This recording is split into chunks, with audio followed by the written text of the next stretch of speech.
Good afternoon. I'm Cameron Barr, Managing Editor for News and Features here at the Post. Thank you for joining us today for an important set of discussions about some of the most treasured words in our civic life, the First Amendment. Here we are, some 227 years after ratification, and we're still struggling to interpret and apply those evocative clauses. Congress shall make no law. I'm sure all of you can fill in the rest.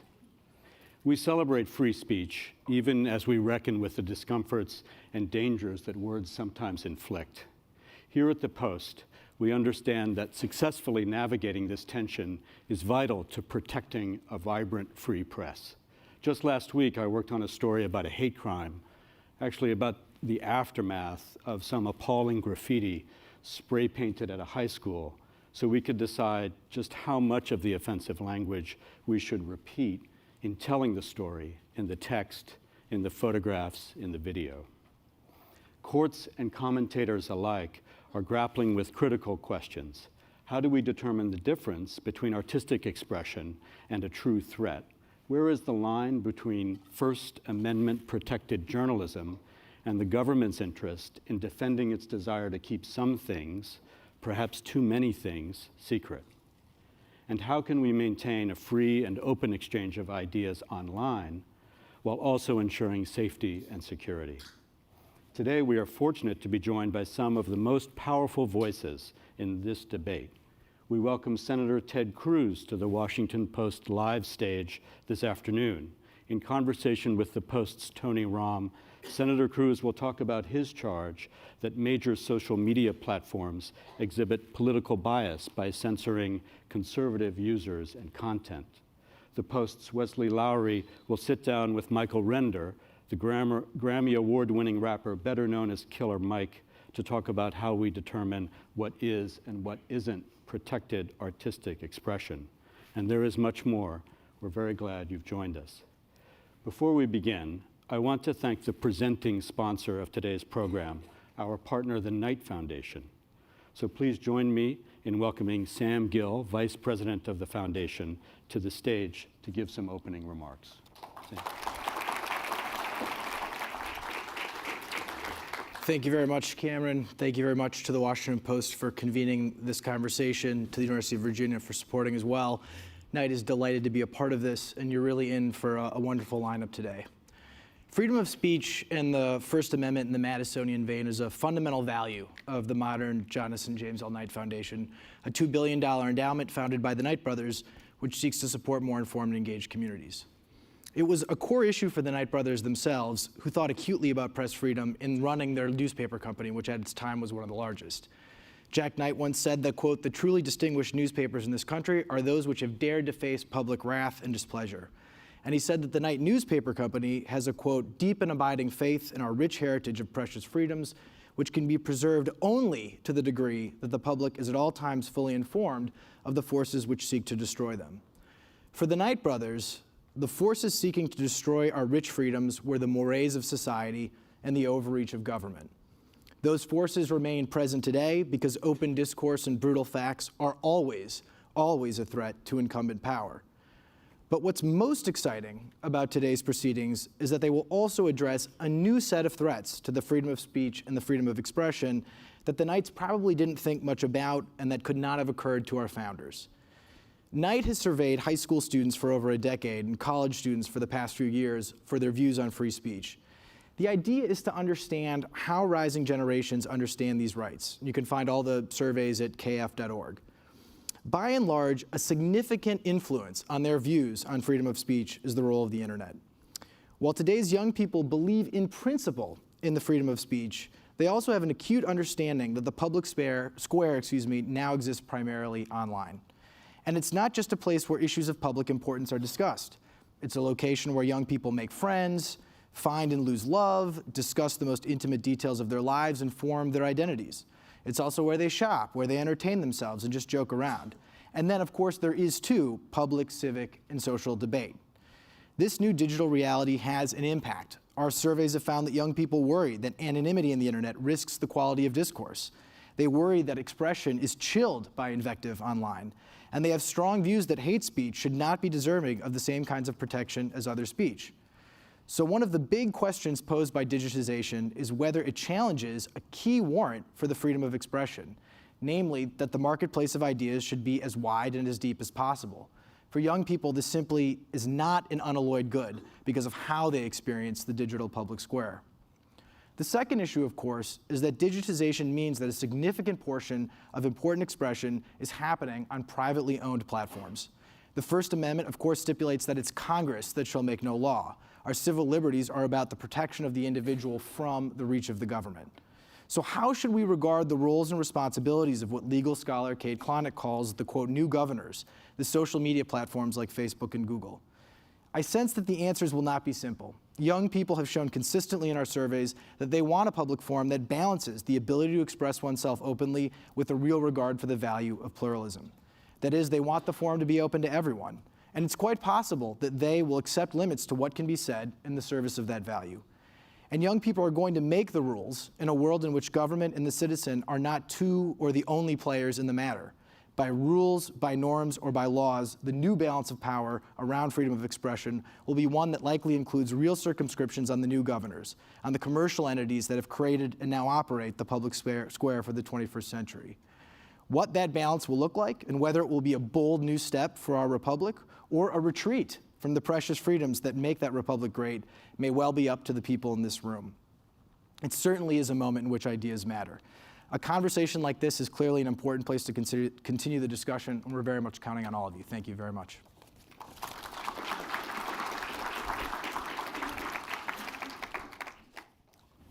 Thank you, Sam. Now we'll bring to the stage Wes Lowry to begin the first panel.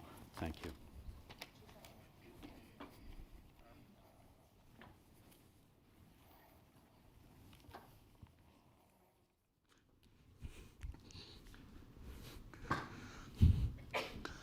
Well, good afternoon, everybody. My name is Wesley Lowry. I'm a national correspondent here at the Washington Post. You guys go ahead and sit down. There's no reason for us to stand up. But I'm here. I'm really excited to get to dive right into a fascinating conversation we're going to have this afternoon about issues of free speech and artistic freedom, and about this moment we live in, where we often, so many of our political and societal conversations revolve around the idea of what is acceptable speech in public versus what's acceptable in private, and how do those lines bend when you're an artist or a creative. And so I'll shut up and introduce our panelists. To my immediate left is activist Michael Render, who you may know as the Grammy Award-winning rapper Killer Mike. To his left is the author and musician Simon Tam. And beyond him is attorney John Elwood, who has argued 9 cases before the Supreme Court. So how about we give a quick round of applause for our Thank you. Thank you all so much for being here today.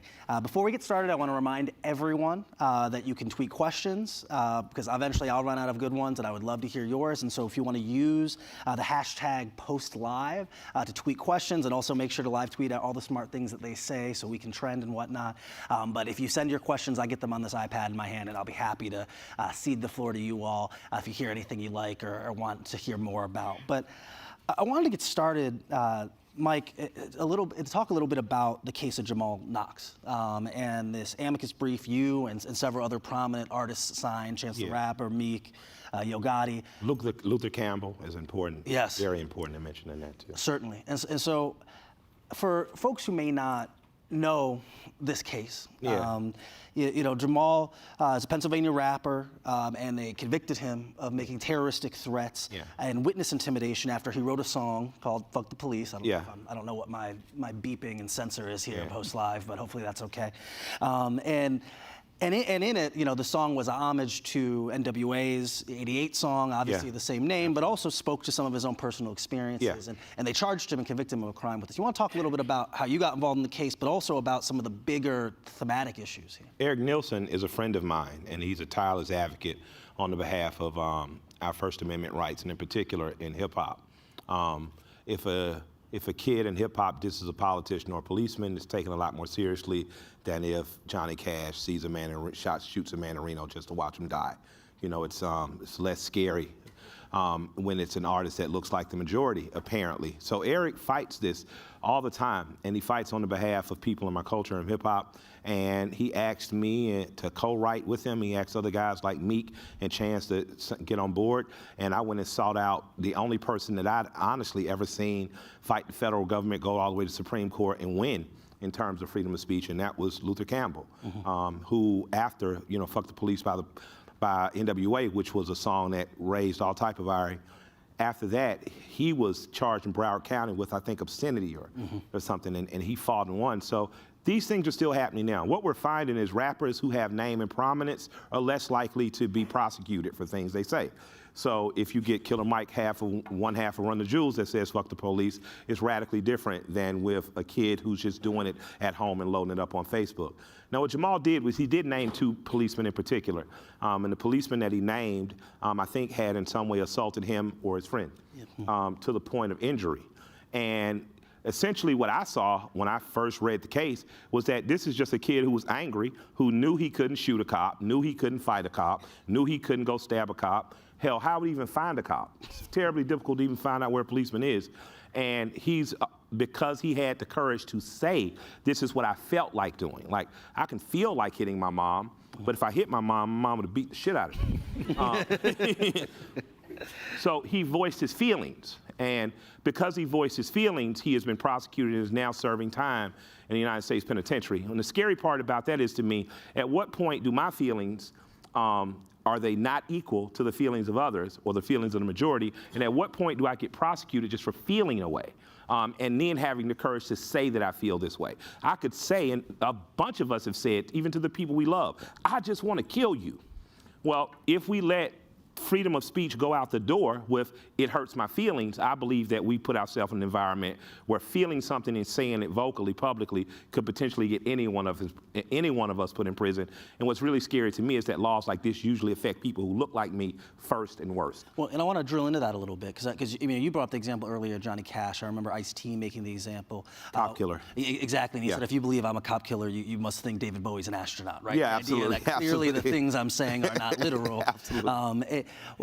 How do you think the stigmatization of, especially when we talk about hip hop artists, folks who are going to be predominantly black, might not look like the majority of the nation, certainly might not look like the majority of law enforcement. How do you think that those, that portrayal and also those misunderstandings sometimes, how do you think that feeds into this? Well, let me say, first of all, I'm a son of a police officer, and I'm a cousin to 2 great police officers now. I have a police officer that's, I believe, a captain in East Point, now in the municipality of Atlanta, and I have a cousin that's a sergeant, it's a SWAT team in Atlanta.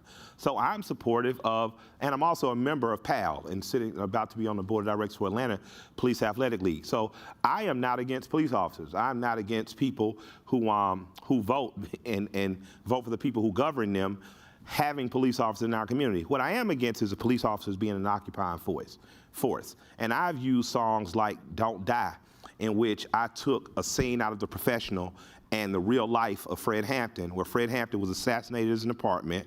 And if you look at the movie The Professional, there was a scene where policemen entered his apartment to kill him, and he resisted. So I took the story of Fred Hampton, that scene, and kind of meshed my own story of how I got away from cops trying to assassinate me for being a person that dared to speak freely. And, it was fantasy, it was fun, but had I been Jamal, I might be in jail for that. But it's only because I was already considered a professional and a Grammy winner that people are just like, oh man, the courage it took to do that, the imagination.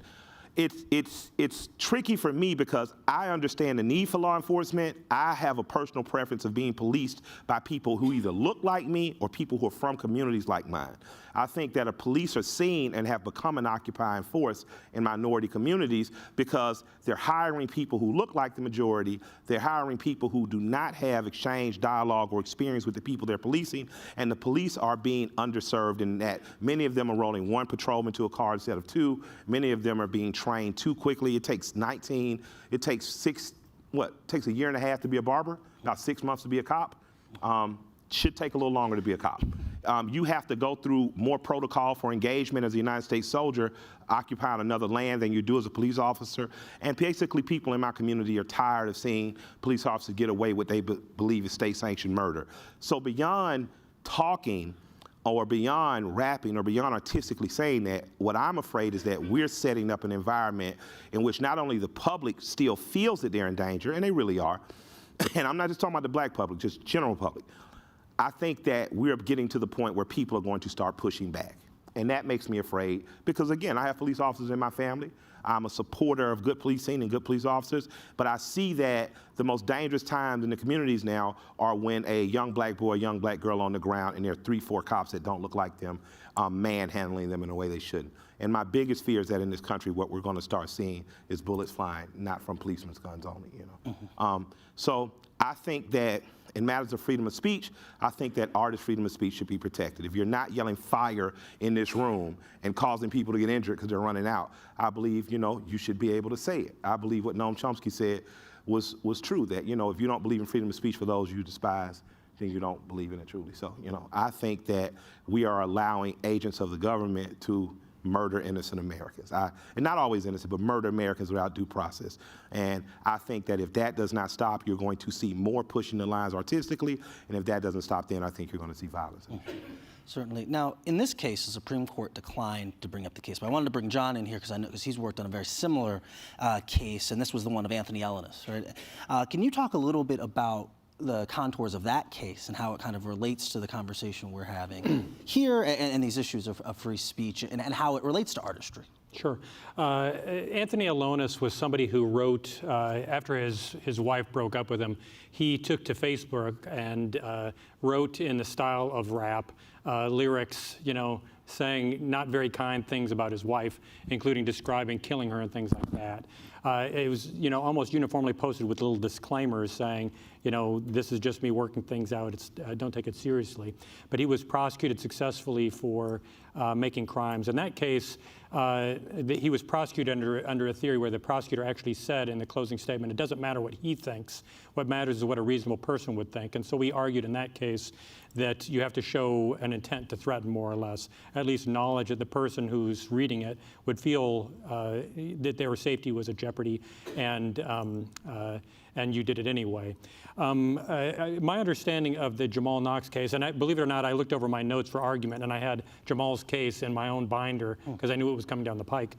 And my understanding of Jamal Knox's case was he argued kind of the opposite, that they convicted him of intent to threaten, and he was arguing for the opposite, that a reasonable person wouldn't have taken it as a threat.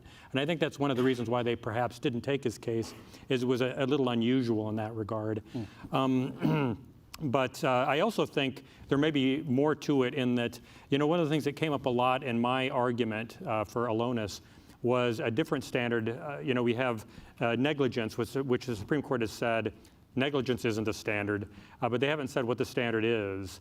And there seemed to be some interest in recklessness, which is the idea that there's a risk that people will be threatened by it and you do it anyway. And we were arguing for the other end of the spectrum, the strictest standard of the spectrum, which is that they're going to feel threatened and you do it anyway. Like, that's the reason why you're doing it. And I think one of the reasons why the court might not have taken it is because the court is a mess on this, that they were all over the map about where they were going to go, and I think they might not have been in that much of a rush to get back to it because they just don't know if the votes would shake out neatly and that have 5 votes a majority for any one position. Certainly. So what is the current standard as far as the case law is concerned in terms of when something like this is prosecuted? It's all over the map. It's all over the map. The only thing that has been established is it can't be negligence. Basically, the standard isn't that if a reasonable person would feel threatened by it, you can be prosecuted. But there's a split, all over the place, among the federal courts of appeals and among the state Supreme Courts. So, I can't say anything other than it's a mess. One thing, though, and this is my pitch for the highest end standard that you have to show intent, is that the state standard in California, New York, and Texas, big states with lots of people, all require a proof of intent. And no one's saying they can't protect their citizens. Mm-hmm. Well, and how might this theoretically play forward? How is it different if the person you are allegedly threatening is a public figure, is someone who works for the government, who, it's not an individual citizen per se, but is someone like a police officer or an elected official? I think it's probably more likely to be taken as not a serious threat. I mean, it depends on the context, but if you do it publicly, and it's about a public figure, it's less likely to be viewed as a threat. The case that inspired the true threats exception to the First Amendment involved a draft protester saying that if anyone ever gave him a gun, the first person he'd take aim at would be LBJ. And the court said that that was not a true threat because of the context. And I think that that's true as a theoretical matter, but there are a lot of people who do not take a joke well. And in my experience, police do not take jokes well. Alonis generally was doing okay. Like literally, this guy would post things online, and people would like the things he would. Not only was he not reported, but people would like them. And it wasn't until he was visited by the FBI and then wrote his rap lyrics about that their sense of humor expired, and he was arrested the same day. Now, It's amazing. Eminem built an entire career I was thinking that earlier. off saying he'd kill his mother and ex-wife. Very good rapper, but he essentially did the same thing. He just made millions of dollars and never went to jail. Yeah, I don't think anyone ever showed up at his door to. Yeah, if I threatened my wife, she'd kill me. Be a whole different panel discussion. Yes, that's radical. Sabi, you're the only one on the stage, I think, who on the briefs around these specific First Amendment grounds actually had your case taken up by the Supreme Court here, right? Can you talk a little bit about the slants and the contours of your case, and then we'll get into some deeper questions on that. Sure. So I applied to register a trademark for the slants, my band, but the government ended up not liking that. They quoted an old 70-year-old bit of law called Section 2A of the Lanham Act, saying you can't register marks that the government considers scandalous, immoral, or disparaging. Now, in this case, they said the term slant was disparaging, but only when it was used by an Asian American band. So, in other words, they said I was too Asian to use this term. 7.5 years later, I was before the U.S. Supreme Court arguing for our rights, and the federal courts rejected all of our other arguments, even arguments saying that, look, the trademark office is using our race against us. They didn't care about any of that. They just wanted to talk about the First Amendment. And when we brought up the fact that it was chilling speech, that the law violated our First Amendment rights because of viewpoint discrimination, it got taken up by the court, and that's where we won unanimously in 2017. And so your efforts here were essentially to kind of reclaim a slur, right? You guys were, in some ways, ironically using this term. Yeah, in some ways, and I would also argue that the term slant is not inherently racialized. Sure. Like, we could talk about a perspective or an angle or that sort of thing. But according to the government, because I was Asian, all of a sudden it became racially charged. And so going back to this kind of like true threats distinction, right? How do you think the government should try to adjudicate these questions of how often, as an artist, as someone who's creating, who's creating art and putting it into the world, what should the role of the government be in moderating it that way? I think if at all. I think extremely limited, if at all. I mean, here's the thing: like, art is meant to be on the edges, to push our boundaries, to cause us to question. It oftentimes serves as a mirror, and what we find is artists, particularly artists from marginalized communities, we don't get the same benefit of the doubt as others. I mean, we brought up Eminem here. A white rapper is treated much differently than a black rapper or a brown rapper. We found the case with, whether it's rap music or, and in particular rap music, because music produced by black and brown communities tend to get treated differently than music produced by white communities, genre and otherwise. What we find is that it's because those in power, they just simply have different experiences. They might not have the same intention. Their intention might not be to suppress speech or to discriminate based on people's race, but when you don't have that lived experience, we don't understand what it's like to be in a community that doesn't experience the same privileges and rights as others, you're not gonna provide that benefit of the doubt. You can't connect with that same life experience. That's why I don't say that dumbass term, N-word. Mm-hmm. It's dumb. The word is nigger. It was nigger when it was on the Jeffersons. It was nigger when it was on All in the Family. It was nigger when it was on Sanford and Son. And because of that freedom in art and television, I saw as a child racism challenged on television in a radically different way than it is today. It's swept over the day. It's covered over. It's something we don't talk about. We handle it much like a middle-class family that doesn't talk about their problems versus confronting those things, and that's an artist's job. Artist's job is to say, why not, to push the edge, to push the limits. And you know, I'm tired of losing, as an artist, my freedoms of speech based on the whims of white America. You know, it seems to me that to be white, Anglo-Saxon, and Protestant in this nation gives you the ability to make or change the rules at will. And the rules just need to be the rules and fair for everyone. Now, Mike, you've talked previously about two different elements I wanted to drill into here. The first of which is this idea of, and Simon, you were just talking about this too, the power of art to kind of right injustice or to force conversation, to bend and move a spectrum, and why it's important then for artists to be able to express things that the mainstream may feel uncomfortable with or feel off. But then also, and we've been talking about this already as well, kind of the double standard. You think about things such as like outlaw country, which are as violent as, which I love, as any other genre, and yet I can't recall the last congressional hearing around decency in country music, right? While we can think very specifically about cultural touchstones in our history, where rap music kind of came under this fire. And so what do you think? What do you think is the importance of these genres and the freedom of artists to be able to kind of speak freely, even if that freedom leads to what some people might find offensive?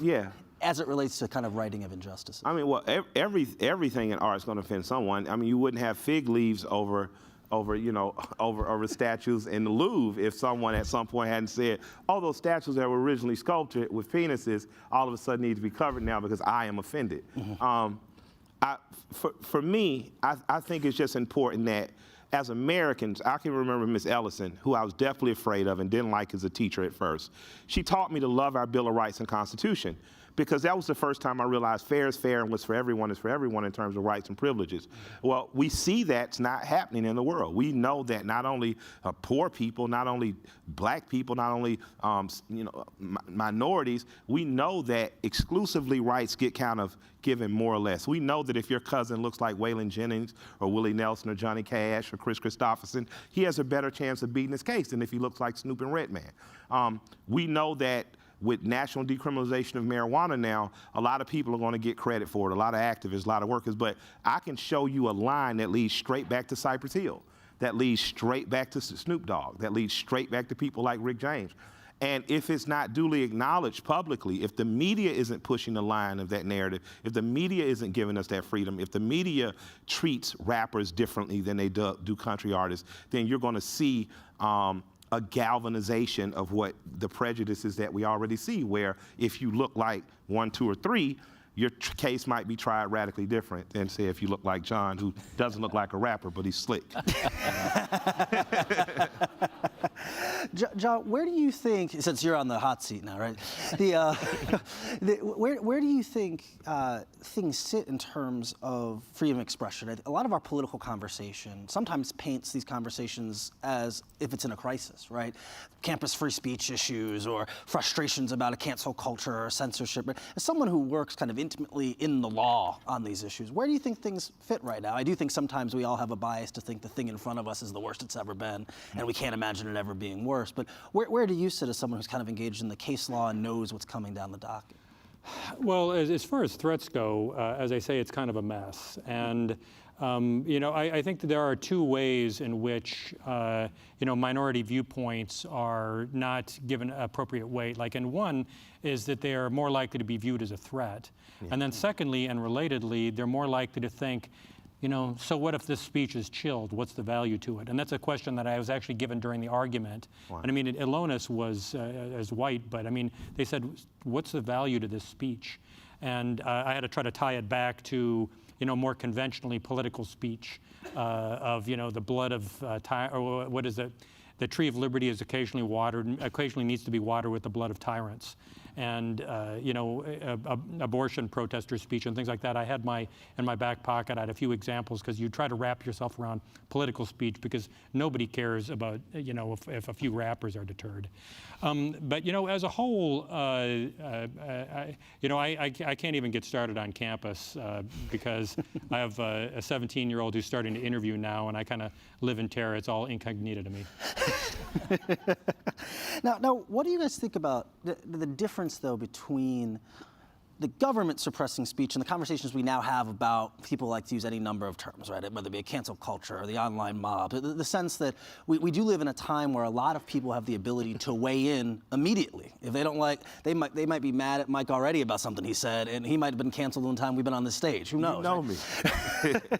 But like, how do you all, how do you all sort that out, right? Because so on the one hand, there is a sense of, because everyone has the ability to weigh in so quickly at anything that offends them, a sense that there can be kind of a building of momentum anytime someone says something that might be offensive or out of line with the current conventional wisdom. On the other hand, if I'm offended by something, is it not my right in free speech to say, hey, cancel that TV show, or how do we weigh the rights of the individual speaker versus the rights of kind of everyone's speech? I remember I don't know the total answer, but I know that you've never heard a more ridiculous argument than a black man, me, arguing with my white friend, and I'm arguing pro Roseanne Barr. And not that I'm any fan of the things that she said or comments that brought her to get her show canceled. My fear was, and like Chomsky said, if you don't believe in freedom of speech for those you despise, you don't believe in it at all. My thing was what she did was her freedom of speech. She lost her job for it, and I was telling my friend, who's a huge Colin Kaepernick supporter, well, so essentially you're telling me Cap should have lost his job too. And he says, no, it's different. I was like, well, how is this different? And he said, well, she made millions of dollars. She should have known just to shut the F up. And I said, that's the exactly same thing Sean Hannity says about Cap. So I have to understand that in my want for freedom of speech for everyone, I have to understand that if I'm going to support Kaepernick, who wore socks with policemen portrayed as pigs, and people got upset about that and said he should never be able to come back, then, I have to say about the woman who commented that another woman of African-American descent looked like, a movie character that was not flattering. I have to say to myself then, according to the private businesses that own them, broke for them, broke rules, broke them out. But I don't believe either one of them should be out of a job. I honestly believe both of them should have a job. Now, what should end the job is when the ratings drop or when your stats drop. So if you're not throwing that ball like you should in San Francisco, say where you're out, okay, cool. If you weren't bringing the ratings to ABC and you say you're out, then that's cool. But for me, I'm willing to be uncomfortable because I know tomorrow I may say something. I've personally said things that people didn't like, and 2 weeks later, the people that people didn't like what I said were on the whipping post themselves getting whipped. Some of the people who didn't like stuff I said months later were exposed as being sexual predators. So, it's a lot of people don't like what you say, but to me, it matters that you're able to say what you say so I can honestly gear where you are, and I can decide whether to cancel you. I don't need the whole world, from my perspective, to cancel you, because if that was true, I never would have heard NWA. I never would have heard the Ghetto Boys. I never would have read the autobiography of Malcolm X. I never would have known what the Black Liberation Army was.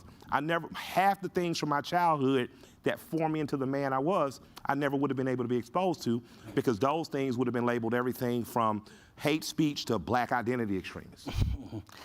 Now, I want to remind everyone again that I hope you're all live tweeting. I haven't checked my phone the whole time I've been up here, which is the longest I've gone today. But make sure you're sending your questions to us at #postlive. I got a question from Matt who asked, and I'll start with Simon on this. What he's asking is, are there artists that are actively kind of hurting the argument in favor of freedom of speech, or is there something an artist can do? Can it ever go too far? Are there people who are, even if what they're doing is speech that should be protected or is protected, something that, as artists yourselves, you might say, well, maybe I wouldn't have done that one? Well, who's going too far is going to be determined by your personal experience, too. You know what I mean? Certainly. So what is going too far? What's the litmus test? What's the bar for going too far?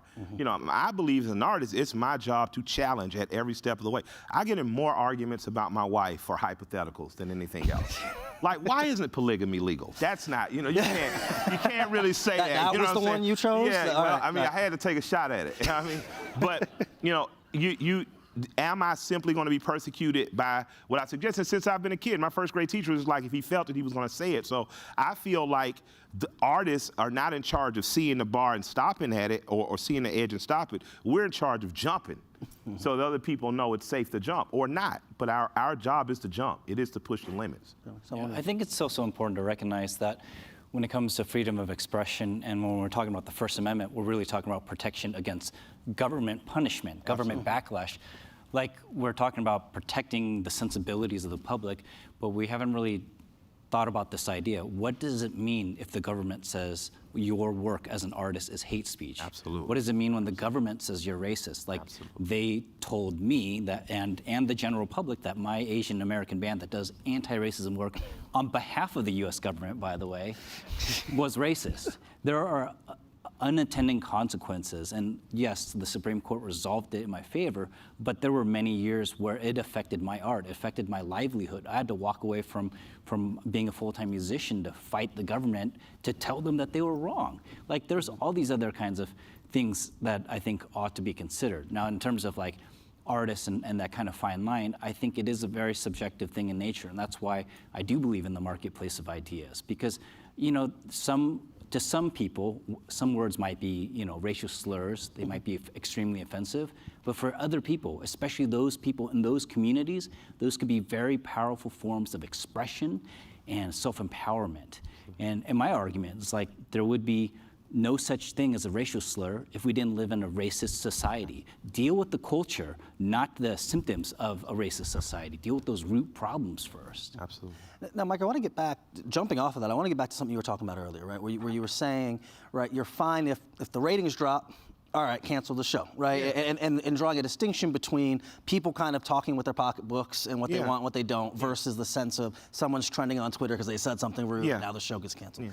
So I remember one of the things people got mad at you about was one of the Bill Maher outrage cycles a few years ago, where Bill, in what I can only presume he thought was a joke, called himself a house nigger. I thought it was a pretty good fucking joke. So I didn't like that joke. I did. All right, but people were, some people were offended by it. I wasn't. To put some preface on it, he's light-skinned too. They saw he might have actually called him a house nigga. Right, it spoke to some more personal experience. It was different. My dad light-skinned. I joke with him about that. You understand. But yeah, I tell people all the time, though, if Harry wasn't coming, somebody in the house didn't know to tell him. You know, we couldn't have won the war without some house niggas. But the joke didn't bother me as much because he's been a tireless advocate on the behalf of African Americans that would not have the opportunity to speak other places. When you look at, from the 90s, the loss of late night African American TV, Arsenio gone, Magic's Not Good show was gone, a few other late night talk shows were gone. Where else would you see Cornel West? You know, where else would you see members of the Me Too movement? Where else would you see Killer Mike? Where else would you see O'Shea Jackson, better known as Ice Cube? Where else would you see these radically different than the norm African-American experiences or voices if it was not for Maher? So he had been more of an advocate with and for us than not. So I could take a dumb joke from an ally and just tell him how it is, you know, it was a stupid joke. But I didn't want to see a show get cut off the air because what happens to Michael Eric Dyson? What happens to Nina Turner? You know, what happens to all the people who, from my community, may have a voice that provides a tertiary train of thought that's not given to them by their political party or members of government that speak directly from our community? If we lose him, we lose one of the last stages to do that. So I wasn't willing to join the Take Bill Down protest because it was stupid.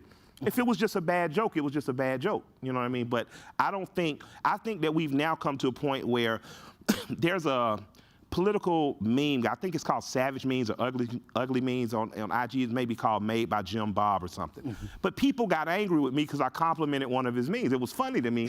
I laughed. I didn't even agree with it. He made me a meme that was not complimenting me. But I appreciated his perspective because it was different from mine and it forced me to think. But people who follow me got angry because I laughed at a guy they didn't like joke. Whenever we get to the point where we're like 3-year-olds and we can say, you hurt my feelings and I'm gonna cry, my mommy's gonna punish you, the government being mommy or daddy, we're treading dangerous ground. I love the UK. It's a great place to visit. The fact that they can designate what's hate speech now, the government can tell you what's hate speech, a government that has taken from countries, robbed and looted, has not returned gold to Africa, is not giving natural resources back, can tell me what's hateful. I don't trust that. I don't trust government enough to be morally sound, to be apathetic enough, to empathetic enough. I trust them to be apathetic, not empathetic enough. I don't trust any government enough to give up that much of my rights. And I think that because I have children, I have a 24-year-old, a 21-year-old, a 17-year-old, and a 12-year-old. My biggest fear for their generation is that they're going to get what they say in their feelings to the point that they give their power over the government. Because in giving your power over the government, you start to give your voice over the government. You start to lend yourself to the whims of government. And that's a very dangerous thing to me. You know, how long before African Americans are outlawed from saying the word nigga? I mean, because literally on TV now, they'll try to tell you to say the N-word. No, fuck you. I can say nigga. Like my great-grandparents suffered through this. We have captured this word. We have turned this word into whatever terms of endearment, whatever we want it to be. It is mine now. You know, I can't tell my gay uncle what to call himself. He has endured that struggle. I can't tell this man that he can't name his business. His people have endured this struggle. So to me, we have to get to a point where we're willing to trust the groups that are smaller than the majority.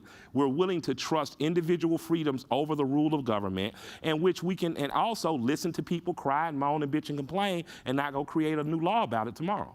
Well, I think that's a really good segue back over to John about this idea of the laws and how does the government, at a time when people can express their frustration and their outrage, and when we are having, you know, we're in a country that is shifting and changing, and our cultural norms are changing, and our mores are changing, and people are being confronted with things they might not have seen or thought about previously.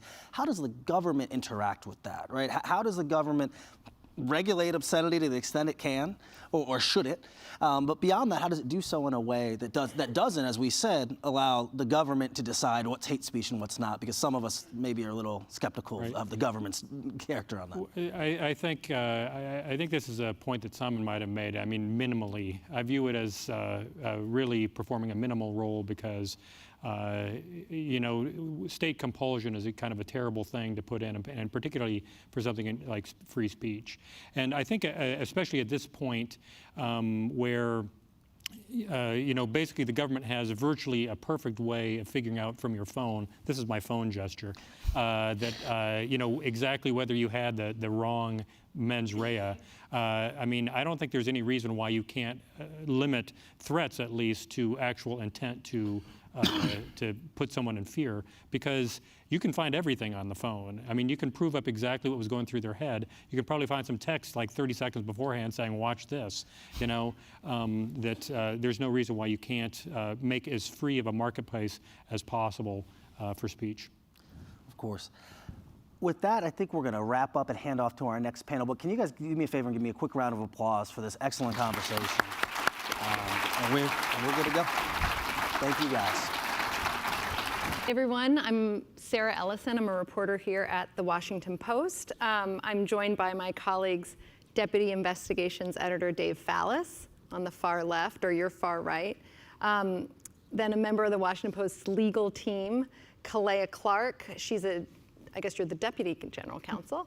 And I'm also pleased to welcome Sandy Unger back to the Post. He's a director of the Free Speech Project at Georgetown University, a former reporter here, and the author of the book, The Papers and the Papers, an account of the legal and political battle over the Pentagon Papers, which is of particular significance to our conversation this afternoon. Before we begin, I want to remind everyone in the audience that you can tweet questions using the hashtag #PostLive, and I can pose them to the panel later in the discussion if they're good. I'm joking. Okay. Same standard apply to us. So the news of Julian Assange's indictments and the Justice Department's decision to charge him with the Espionage Act has deeply concerned journalists and government watchdogs. Many believe this kind of legal precedent, going after publishers of classified government information, lays the groundwork for future infringement of the press, particularly on issues of national security. I want to open up to all of you, but I guess, Kalea, I want to start with you. What's the difference between prosecuting Julian Assange and prosecuting the Washington Post? Well, I think that is the concern that is raised by the indictment. I mean, the Espionage Act has been around for decades, and it generally has not been used by the government to prosecute what we think of traditionally as journalism. And working here at the Post, I think, you know, seeing how responsibly we conduct our journalism and sort of the ethical boundaries that we draw, I think that may be one reason for it. But those sort of guardrails, if you will, sort of the ethics and responsible journalism, are not built into the Espionage Act.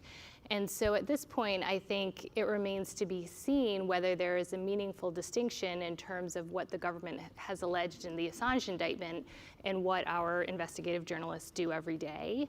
And certainly, you know, I think this is as I understand it, the first time that sort of the pure publication of this information is the subject of an indictment. Dave, you obviously have a lot of experience in terms of the way the Washington Post publishes this kind of information. What's your take on the difference? Well, I think there's a couple of things to think about when you consider the Assange indictment. First of all, there's 18 distinct counts, and the first one that he was originally indicted on was basically a hacking charge. It was a conspiracy to commit computer fraud, and that was in April. Then they came back and— I just interrupt to just explain to people who don't know. It was specifically about trying to help Chelsea Manning break into, or break the password. Yeah, so he was essentially saying, this is how you do it. Coaching to crack a password. Right. That charge doesn't bother me at all for journalists because we just don't, by pattern, practice, by decision, we just don't break the law, and we can't break the law. We don't break into computer systems. We don't try to crack codes. We are just, we're citizens, and we're not above the law. We don't have subpoena power. We don't have policing. We don't have the right to arrest and seek search warrants. The charge, the other 17 counts are more concerning from a sort of a slippery slope perspective. The idea that by obtaining classified information and then publishing classified information, it's a threat to national security, and it's somehow treasonous, essentially.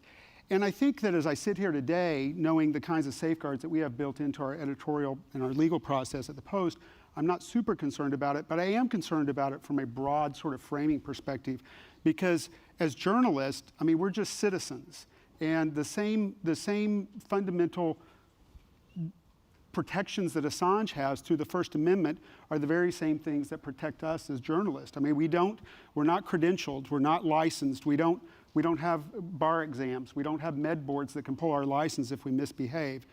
And largely the courts and our country has left open the idea of who is a journalist and who isn't a journalist. And I think that's very important for democracy, because the idea, our country is built upon this idea that anybody can publish and that you have a right to publish. I mean, it's a great responsibility. So that's what concerns me, is more of the slippery slope argument. And I think a lot of that will remain to be seen, whether his case is successful and whether in the future there are other attempts to sort of go after journalists based upon espionage. Clay, I want to come back to you really quickly, and then Sandy, I want you to give us your whole Pentagon Papers. You mentioned the Espionage Act, and there's a portion of the Espionage Act that talks about the intent to cause harm to the national interest. Has that ever been tested, and is that an area where people can try to draw a line between different kinds of actors who are publishing information? So I think that the intent piece of it is going to be kind of a complicated piece of this case, and one that hasn't really been tested too much. I mean, it's hard to get to the intent of someone, obtaining this information and publishing this information. I do think that that is a possible line that could be drawn between sort of what we do here at the Washington Post and what Assange is alleged to have done. I also think it's a very tricky area to get at one's intent. Right. There are different portions of the statute that apply to different types of information that was obtained, and for some of them there's a heightened intent requirement. So I think that is one possible area where sort of a distinction between what we traditionally think of as journalism and what Assange is alleged to have done could be fleshed out, but I think that remains to be seen. May I just add something about the Espionage Act? Of course. It was passed 102 years ago this week, and it is really a World War I era law. The first test of it came 2 years later in a famous case called Schenck v. U.S., a German immigrant who was printing pamphlets against the draft in World War I. And the court did implicitly endorse, in a unanimous opinion by Oliver Wendell Holmes, did implicitly endorse the Espionage Act. And it's never seriously been challenged since. That's 100 years ago that Schenck's conviction was upheld. It's an amazing thing, because it's very vaguely worded statute, right, as you say, and there's, you would think a journalist would realize it's very difficult to prove intent, but a lot of juries and courts have felt otherwise. But it hasn't been tested that much, right? I mean, isn't Well, that one of the reasons it's, why it stood for so long? Well, one troubling statistic is that of the, let me think of the numbers, of the 13 people ever prosecuted under the Espionage Act, 8 of them were charged under President Obama. So more than all other presidents combined. So in recent years, to the extent it's been tested, it's worked. Right. People have been convicted. So let's step back and turn to the free press case paradigm, which is the Pentagon Papers, and you're the authority on that. Can you help us understand how that case set the stage for where we are today? Sure. Well, the Pentagon Papers, as most people sort of remember, it's almost 50 years now. Well, I was going to say, it's the New York Times. I have a little note here that it began publishing the Pentagon Papers 48 years ago this month, right. in June Again, 1971. Another June event, June 13th, 1971. And it was a study that Secretary of Defense Robert McNamara had commissioned. It was a history. It was intended to reflect the lessons of American involvement in Southeast Asia for future study. I'm not completely sure that Robert McNamara ever really read the story, the history, read the Pentagon Papers. But he was stuck with them. So he had started something that he couldn't escape. There were very few copies, very few people had access, and there was a guy called Daniel Ellsberg who had helped write the Pentagon Papers and had one of the copies assigned to him while he was a scholar at the Rand Corporation in Los Angeles.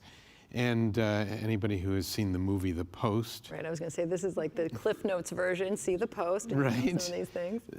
Saw a characterization of Ellsberg copying, having his children, his teenage children, cut off the classification marks and then copying the papers at his girlfriend's public relations office. It's a sort of, the details are not all that dramatic.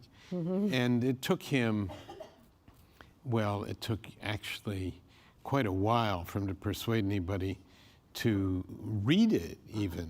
He would take it to people. We'd come in with this huge thing, 47 volumes in a cardboard box, and try to get Senator Fulbright, Senator McGovern, various people who were at least somewhat against the war in Vietnam to read it, to ask that it be made public. Never succeeded. So to make a long story, and it is a long story short, he basically gave a copy of the papers. By now he'd Xeroxed various parts of it. It was a little chaotic, to Neil Sheehan of the New York Times. Right. And the Times, there's actually a deeper backstory, but I'll skip that for now. But the Times spent 3 months examining these documents. They had hotel suites with security, and they were looking them over and trying to decide if there was anything they could figure would harm national security. And they decided it didn't.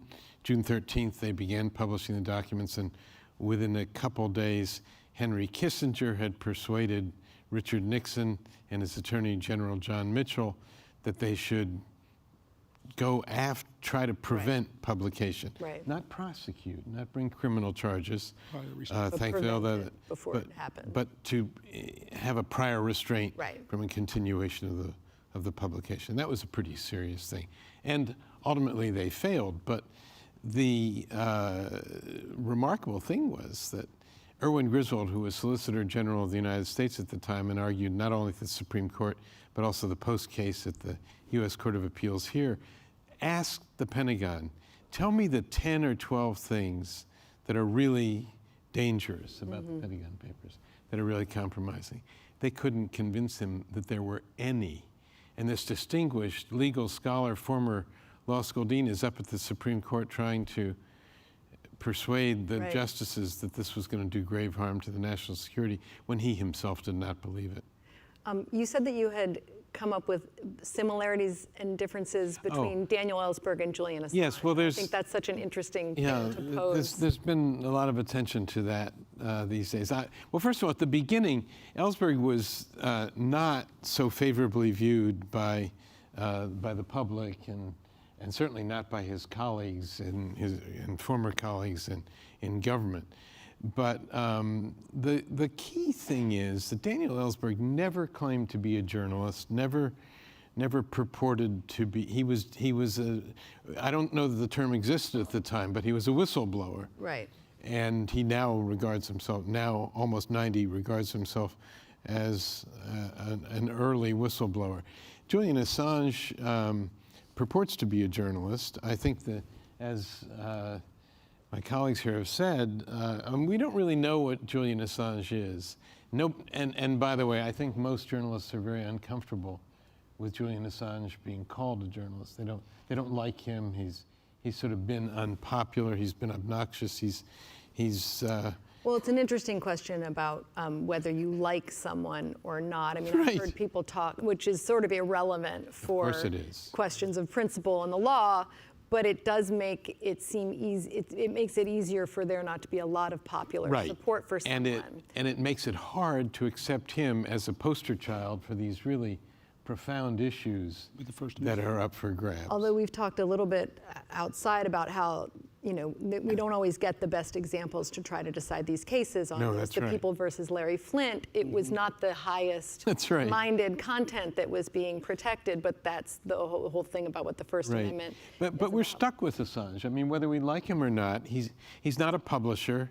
He's not a source, really. Well, he is a publisher, right? Well, I guess he was a publisher in the published sense that this information. he published the information on WikiLeaks, but it didn't really achieve much attention until people picked it up. Well, that's a very interesting thing. He initially, going back into the history, when he initially released the Apache helicopter video, Right. which was the height of his popularity, in fact. Right. I mean, he had been releasing things, Sure. but then decided to go big. But the source was Chelsea Manning. That was the person he Correct. persuaded Right. to provide this extraordinary number of documents. And it was, a very different thing from the Pentagon Papers in the sense that Daniel Ellsberg always assumed, some of us didn't believe it at first. I covered the case for the Post, but then also his criminal prosecution in Los Angeles. And he always believed he was going to go to court and have to defend himself. He planned for it. He had lawyers lined up in advance. Assange doesn't want to have to defend what he did. And I think that even though I do think we're stuck with Assange as representing these profound principles, I think some would say, if he really believes in these things, he should be willing and prepared to defend himself. I mean, in some ways, there's more of a similarity between Edward Snowden and Oh, absolutely. Ellsberg. But I want to move on to just the question of that following the Pentagon Papers, there was a sort of détente between the press and the government. It was like an unspoken bargain of mutual restraint, which ended during the Obama administration. And you pointed out that the Obama administration prosecuted more leaks than every other prior administration combined. A fact that I feel like we're all really aware of. So what I'm going to ask, I'm going to open up to everyone.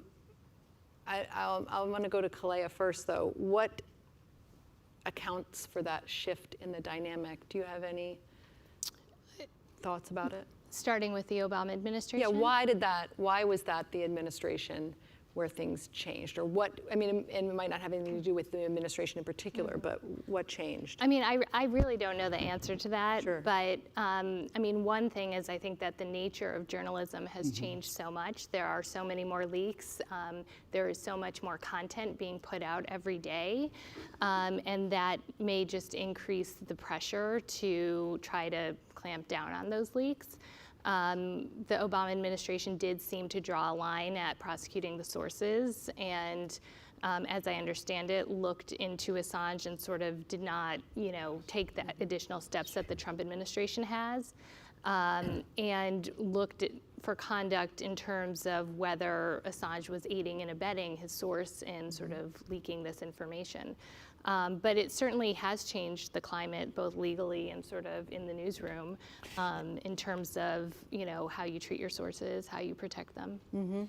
It's I think part of the explanation is that Eric Holder, President Obama's Attorney General, was a real hardliner on leaks of government information. And I think he persuaded the president that this had to be stopped. And so Yeah. That may be part of it. I just want to say that I want to echo what she said, because I've been at the Post since 1999, so I've seen the shift over time from the analog to the digital. And you know, I started in journalism when there were still there was an afternoon newspaper, and there were 2 publishing cycles a day, and you could sit on stuff, and there was no competition other than the morning newspaper. If you were on the morning, it was the afternoon. And that all changed in 99 to about 2005. There was just a seizure. I mean, it was like suddenly everybody could publish instantaneously everything. And people were able to put databases up online. They were able to leak stuff anonymously. I mean, it was like all bets were off, and all the traditional rules changed. And I mean, we saw the decline of the analog sort of journalism industry, but it fundamentally was at the core of our mission. And so I think the Obama administration, I don't know about political agendas, but in terms of partly maybe that surge was a reaction to that, I think, which is we have to put the lid on this pot. Everybody can leak instantaneously. We can't just go to the Post and lobby them. We have to lobby 10 million people. So let's start making test cases, and let's start making examples of people. And I think that's what you're seeing. Some of it. I mean, I don't know. They felt like they maybe lost a little control of. I think so. I think so. It's suddenly everybody has the power to publish everything at once. We don't control the ink anymore. It's not. You can't count on, hey, let's invite all the publishers and beat on them a little bit about they need to really mind the First Amendment here and watch their P's and Q's. It's because people like Assange and other people can publish from their homes. Right. that's certainly true. And they can hide their trails. Right. You know, Obama, who came into office advocating open government, suddenly it was his government. Yeah. And he responded a little differently. He did. And he couldn't control the flow. He promised a reform of FOIA and transparency and everything, and we all know that didn't happen. Much less classification of, of government documents. In fact, there was just as much, if not more. I still have the letter that he sent out in January of when he came out and said we're going to, FOIA should be, there should be a presumption of openness, not closeness. Mm-hmm. And it was actually the opposite. Good luck. Yeah. I want to, well, I think that it's interesting because there has been some criticism of the relationship that exists between big publishers and the government. We're going to get to that. Just because it was a very gentlemanly kind of controlled dialogue. There was disagreement, but there weren't the sort of renegade, out of control, we have to put the lid on this pot because we can't control, Maybe. all these people. I'm just guessing. No, I think but I think, well, then you and I agree, and we're both guessing here on stage, which is dangerous for everyone. So I want to talk, you talked about the Obama administration making a distinction between sources and journalists. Do you think that journalists would benefit from a federal shield law? Or do you think that journalists should face the same kind of legal jeopardy as their sources? I mean, I think there have been many efforts over the years to get a federal shield law in place, and we certainly have supported those efforts. Whether that will ever actually come to fruition, it remains to be seen. But I mean, states have their own shield laws, and we benefit from them and use them all the time. And it is an important tenet to kind of our investigative and other journalism and how we treat our sources and our news gathering materials. So yes. Yeah, I don't think it would hurt. I think the only question I would see hypothetically is then you get into the weeds again about defining who a journalist is and who's doing journalism. And I mean, just as an individual, not speaking on behalf of the Post, I just am fundamentally,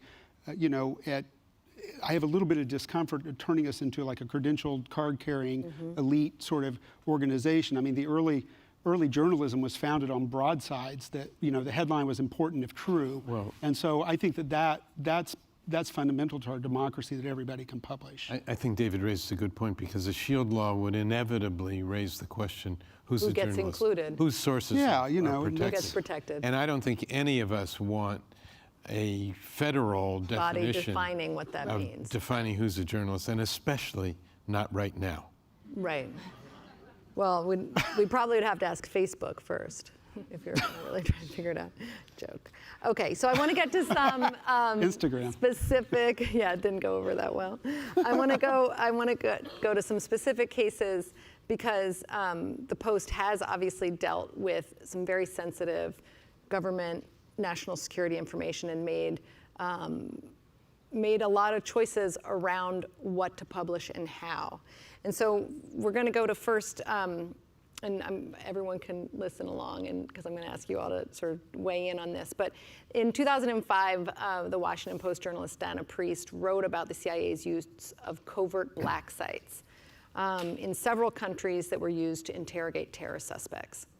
The reporting included ongoing debate within the CIA, the ongoing debate within the CIA about the ethical, legal, and practical issues of the use of secret prisons. That story ended up very much being published, but there was a lot of discussion inside the Post about what to do.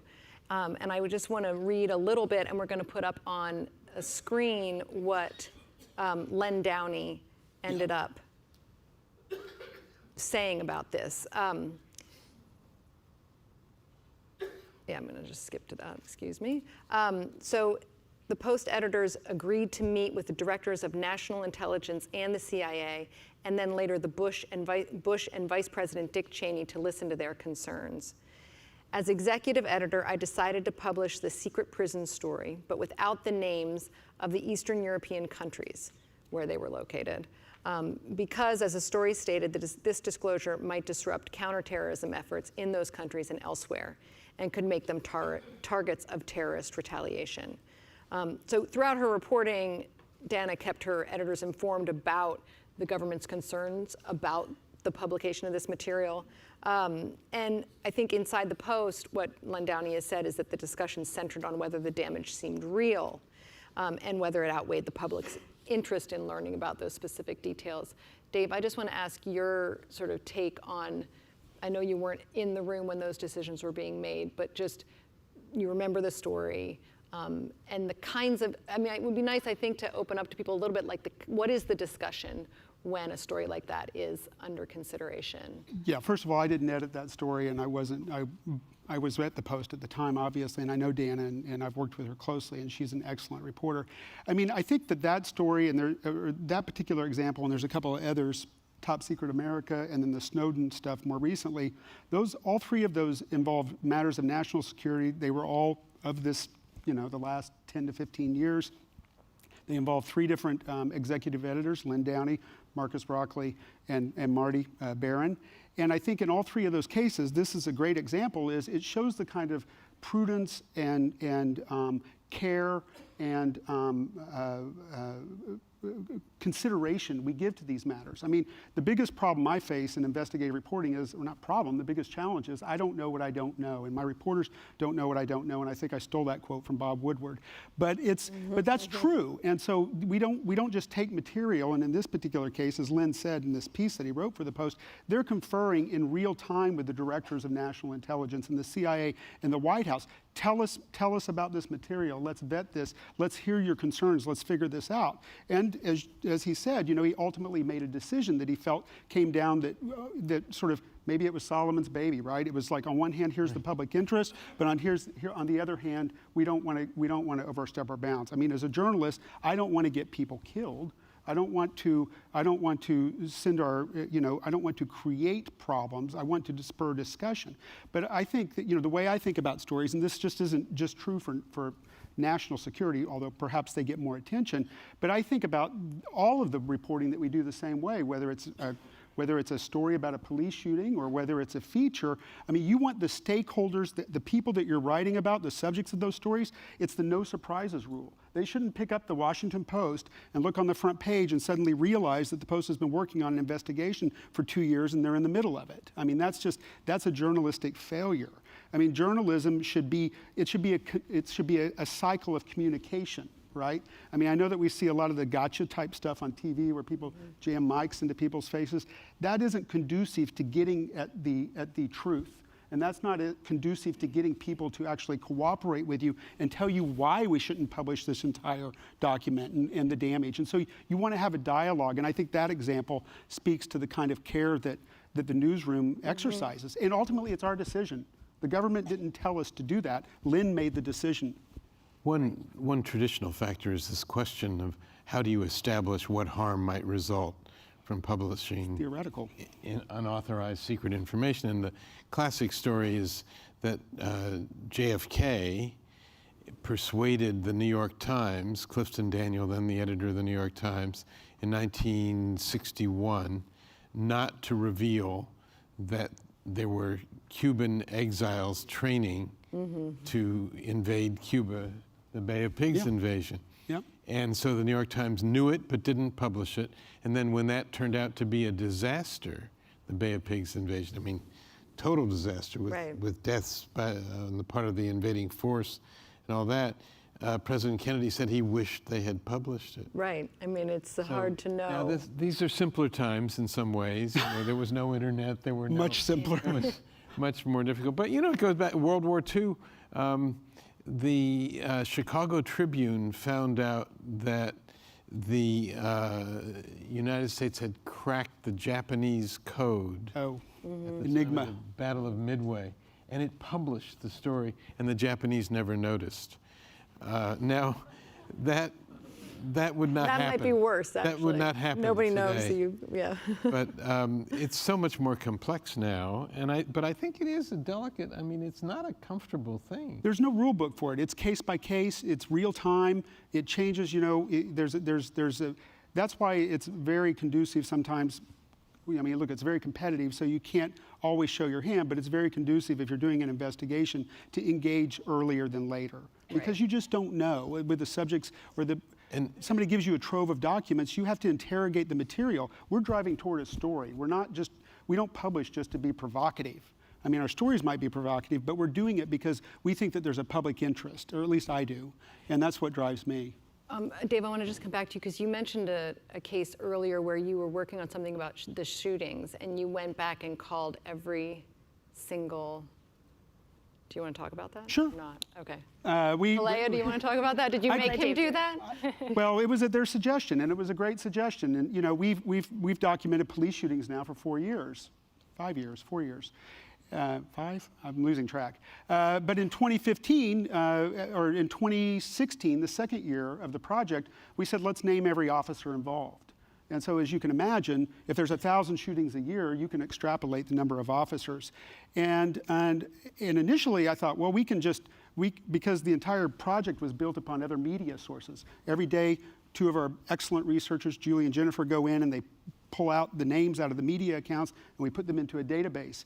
And so we thought, well, we can actually add the names of the officers from the media accounts. And Kalea and James and Jay, all three of you said, look, we should, even though these names are already out there, we should call every officer. And I said, why? And they said, it's the no surprises rule. You don't want, being named in the hometown newspaper because you shot and killed somebody out in Abilene, Texas is one thing. Being on the Washington Post website for eternity. I mean, the internet lives forever, right? The Wayback Machine will capture it even if people take it down.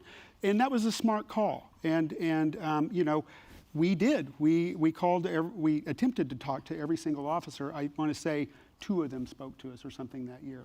And so it was, that's the kind of care that we take, and we don't, that wasn't there's no rule that said we had to do that, but it was the no surprises idea, right? That the guy doesn't pick up the paper and, hey, you're on the Washington Post website. Sarah, to go back to the Assange case for a moment, we still don't really know what or how much damage might have been done by those revelations to this day. Because, of course, the CIA and other intelligence agencies were not about to say what was damaging because that in itself would reveal something. And again, that's what makes it so different from the Pentagon Papers case or some of these earlier things. It was a whole new domain. And I remember when the Assange, some of those cables were published that Chelsea Manning had, everybody said, well, it's good that the foreign service officers serving in this country or that knew how bad the president of that country was, because there were some very embarrassing cables leaked. But underneath, there could have been some damaging things. And Julian Assange did not exactly consult with anybody. Later, Edward Snowden claimed that he reviewed all the documents before releasing them. I myself am skeptical. Well, the Post in the Snowden case, I mean, they also withheld aspects of that after it was the same idea. Marty has said before publicly in panels that they conferred with national intelligence, they conferred with the White House. Bart Gelman, one of the reporters, or the main reporter on that, they made a decision to not share every single PowerPoint that dealt with PRISM, which was the intelligence gathering apparatus. And some people criticized the Post for that, and other people said the Post went too far. And Marty has said publicly that if the government had their way, we wouldn't have written anything. And so we have his comments, right? Yeah, We're please gonna pull those put 'em up. They were really on the screen. And I do want to highlight. I mean, he did say that he said, we did not, however, agree to every request of every sort made by the government. Had we done so, there would have been no stories whatsoever. The intelligence agencies were opposed to publishing anything at all. And what we saw in the documents was something that went beyond specific sources and methods that the press has traditionally guarded on grounds of national security. So I think that there was a big fight about what... And that next line is really important. The documents reveal that the NSA was engaging in surveillance and data collection of breathtaking scope and inclusiveness. Intrusiveness, sorry. It used to be asked a lot, at the time of the Pentagon Papers and other things, whom do we trust to say, can journalists be bold enough, cheeky enough to say that they know better than the government? And at least for a long time, I would say the answer was yes. That the journalists had a better perspective on what was now. I think some of these things which were never anticipated, it's a different story. But we all grew up in this era where. But in some ways, it's just a very basic thing to go. I mean, it's much more complicated when you're dealing with a complicated surveillance program. But you have to go and get comment from everybody that you're, from most people you're writing. So it's just a journalistic 101 kind of question. And then if they have a really interesting comment, then that can change what you're eventually going to publish. It does a lot. It happens all the time. I think that what's interesting about the parallel between the Snowden and people compare Snowden and Assange all the time, but they're actually quite different for the reasons that we've outlined, which is that Snowden explicitly handed over information to journalists because he wanted them to make the kinds of publication decisions that journalists typically make. That's a great point.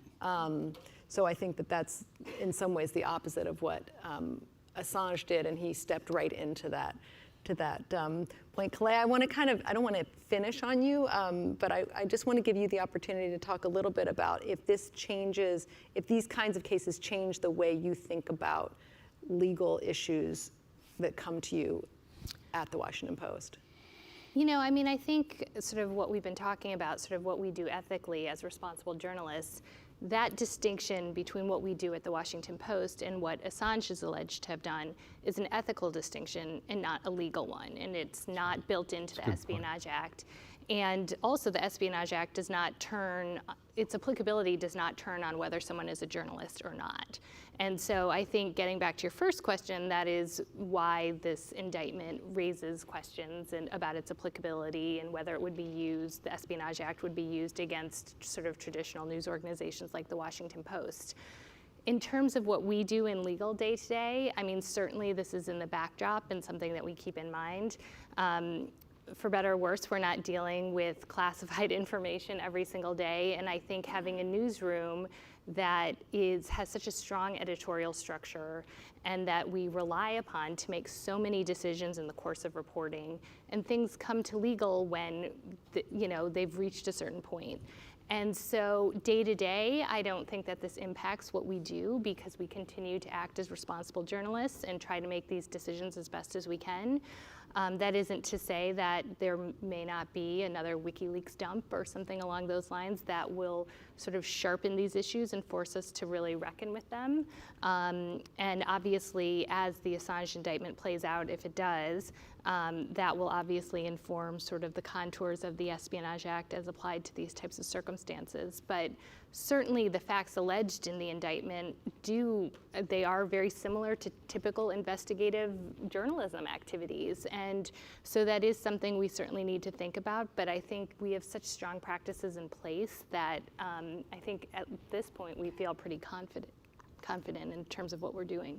Yeah, I remember reading through that, at least the first indictment, which, as you said, Dave, there was a lot of that was not problematic, but one of the issues that they highlighted was the conspiracy the concealment of a conspiracy through using Signal, which is obviously a encrypted way to have a conversation, which is extraordinarily common among journalists. And so that's an effort to conceal who we're having conversations with so that our sources don't lose their jobs or We have to protect our sources Right. at the end of the day, and we don't want to unintentionally or intentionally out them. Otherwise, we lose. Our credibility is all we have. I mean, it goes. We're citizens who just happen to like writing stories and gathering information. And, Right. And and so. And again, what happens to Assange matters a lot Yeah. in the near future. Of course, Ellsberg was never convicted, not because the government didn't try. put on a strong case, but because of government misconduct. Right. And so the case never came to a conclusion. He was neither convicted nor acquitted. It would be interesting to speculate on whether the government will commit misconduct against Assange as well and spoil its own case. There's probably a temptation to do so. Well, I guess we have to stay tuned on that. I'm afraid that's all the time that we have. Thank you all for coming, and thanks to my excellent panel. We will continue the conversation. Thank you. My name is Tony Rahm. I'm the senior tech policy reporter here at the Washington Post, sitting next to Senator Ted Cruz, who you just heard from. Senator, thank you so much for being here.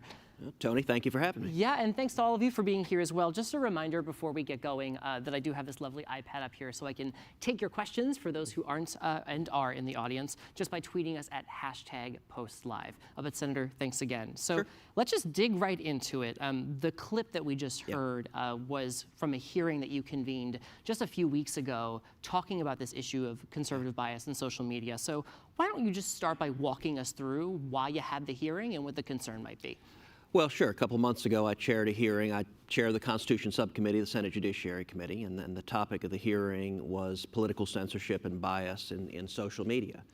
And I will tell you, as I've traveled the state of Texas, as I've traveled the country, this is a concern I hear from Texans, from Americans all across this country, that the power being amassed in a handful of big tech media companies is a level of power really unprecedented in our political discourse. If you look at the power that Google and Facebook and Twitter have, it is power that William Randolph Hearst, at the height of yellow journalism, could never have imagined. We have right now, in terms of the political discussion, roughly 70% of Americans are getting their news from social media. For young people, roughly 95% are going to YouTube regularly. This is the source of information, and there are consistent patterns being demonstrated of political bias. Now, that being said, the immediate response is, well, prove it, what's the evidence? And that actually underscores part of the problem.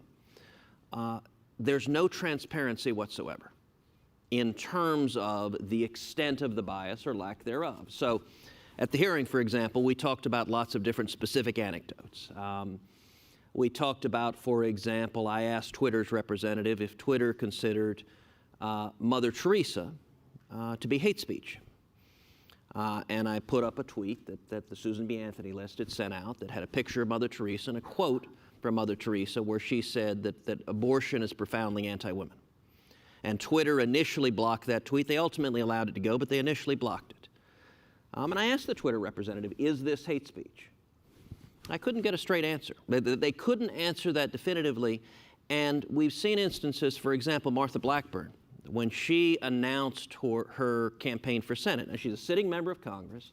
She's running for Senate. She obviously got elected to Senate from Tennessee. Twitter blocked her announcement video, again on the question of abortion, because presumably they disagreed with what she was saying. And what is so pernicious about this, if you have a media outlet that is skewed right or left, you can tell. You can read it and say, okay, I don't agree with these folks or those folks. What's pernicious about social media is the ability to block things invisibly, so that if your view is disfavored, you can put out a post, you can put out a tweet, and it simply fades into the ether, and you have no idea how many of your viewers, if any, are seeing what you say. And likewise, the ability to collate your feed so that you only see the input these companies want, I think it's a problem. It is a collection of power over our political discourse that to me is deeply troubling. Yeah, we'll unpack some of these specific examples and the evidence that you brought up there. But I guess if there's one thing that maybe unites Democrats and Republicans right now, it's this feeling that some of these tech companies, some of these social media companies are black boxes. Absolutely, yes. And it was, we saw Mark Zuckerberg come and testify in the Senate, and it was, a joint hearing of Judiciary and Commerce. I serve on both committees, actually, but it was, massive. I think there were like 45 senators, which was a complete mess. Anytime you have 45 senators trying to ask questions, it's not going to go well. But, it should have been ominous that of those 40-some-odd senators sitting there, virtually every single senator asking question, both Republican and Democrat, were deeply, deeply skeptical of the practices of Facebook. That ought to be a real warning sign that degree of unaccountable power. We just saw one of Facebook's founders come out and write a long op-ed saying this is too much power and Facebook needs to be broken up. And I do think there's concern across the political spectrum on this. Do you think Facebook should be broken up? I think there's a very good argument for it. As you know, Elizabeth Warren tried to buy ads on Facebook, arguing that Facebook should be broken up under the antitrust laws. And Facebook blocked her ads in what I would say was not exactly an exercise of judgment or wisdom. She tweeted out, she said, this is an example of how big tech has too much power. And I did something I've never done before. I retweeted Elizabeth Warren. But let me talk about an area where you all don't agree, which is this issue of political bias, right? There are a lot of Democrats who expressed this concern at the hearing that you chaired a few weeks ago, saying that they thought it was somewhat invented. And even folks on the right have asked this question as to whether there is, in fact, serious evidence of systemic bias at some of these companies, top to bottom bias, seeking to limit the reach of conservatives. Just to read you a quote, the Americans for Prosperity, which is definitely not on the left side of things, said that the claims that some Republicans were making are, quote, not only unfounded, but create a dangerous public narrative. So let me just put it to you. Is there evidence of systemic conservative bias at these companies? Look, I will readily concede that we are arguing by anecdote. And for anyone making public policy, argument by anecdote is very unsatisfying. It's not the way to do it. But there's a reason we're arguing by anecdote, because nobody has the data other than these big tech companies. So for example, when I put the Mother Teresa quote, and I put up a whole bunch of examples of Susan B. Anthony pro-life quotes that were put out and that Twitter had suppressed, I said, okay, have you ever suppressed anyone on the other side of the debate? Have you ever suppressed anyone sending a pro-choice tweet? They won't give an answer to that. Blackburn, her announcement video, I said, okay, have you ever suppressed any Democratic candidates' announcement video or videos from any Democratic candidate? They won't answer that. Nobody knows. So when Zuckerberg testified, I sent about 640 questions, written questions to Facebook as a follow-up. Somewhere, a whole bunch of law firm associates billed a ton of hours coming out of that hearing. But I asked all sorts of objective questions. I asked, for example, in 2016, how many posts from Republican office holders did you block? How many posts from Democratic office holders did you block? Now, that's an objective answer. And if the data came out that they blocked 3,205 from Republicans and 2,907 from Democrats, those data might actually go towards exonerating them and saying there's not a pattern of political bias. If, on the other hand, it turns out it was 10,000 posts from Republicans and 3 from Democrats, that would raise serious questions. And the maddening thing is the answer that Facebook basically gave to all these questions was go jump in a lake. We're not going to tell you. We're not going to answer. So what do you do from here? What is the next step? So there are a number of things. One of it is focusing on the scope of the problem, and that's what that initial hearing was designed to do. That's what I tried to do at the Zuckerberg hearing, and it's what we're doing a follow-up hearing with Google. That'll be the focus there as well. Specifically with Google? Yes. The remedy, I will readily admit, is complicated. If there is, in fact, a pattern of political bias, and listen, Zuckerberg admitted that Silicon Valley is, I think his phrase was, overwhelmingly liberal. Facebook said they have 15,000 people engaged in nothing but content review, that they're reviewing content and deciding which posts to allow and which posts to block. Now those are a ton of people. So I asked, all right, of these 15,000 people, how many of them have ever contributed to a Democrat? How many of them have ever contributed to a Republican? Those are objective data. If there was anything resembling political balance, those data might exonerate them. They refused to answer that. So what do we do about it? That was the question you asked. Listen, everyone agrees a federal speech police would be a terrible idea. No one wants to see the federal government engaged in this.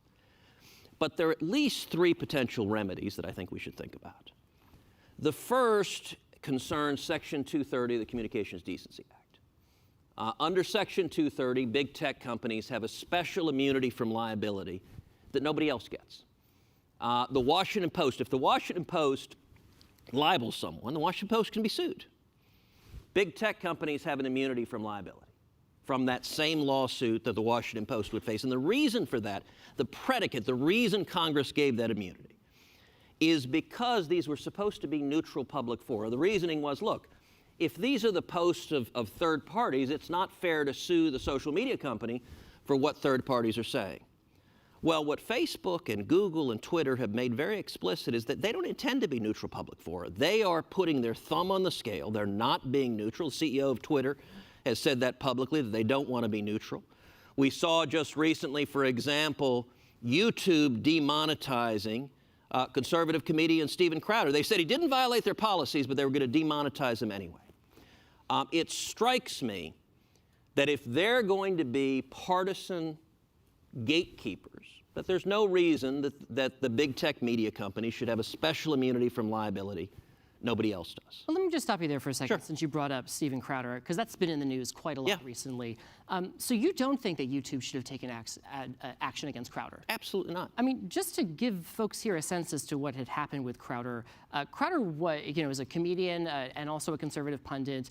He was attacking a Vox reporter and at times had called him, quote, an angry little queer, quote, Mr. Gay Vox. At one point, he was wearing a shirt that said socialism is for a homophobic epithet.